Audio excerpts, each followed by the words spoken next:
Лен, слышишь, Надя, я у вас, короче, сегодня посплю. Завтра я разберусь со своими.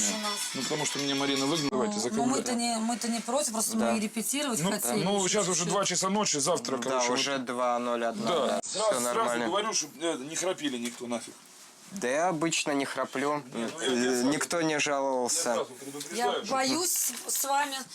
Так, давай. Мне тут никто не храпел. Да. Я тоже хочу выспаться, завтра дел дофига. Ленс, ты спишь? Нет, блин, я не могу заснуть. Ты не спишь? Да я не слушал. Я не могу уснуть, Андрей храпит. Блин, что делать? Я начал засыпать, блин. Тоже. Блин, Давай репетируем.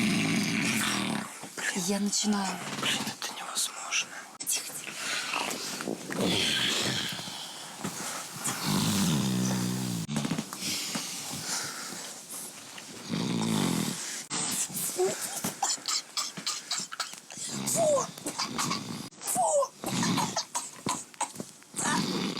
Давай песню репетируем.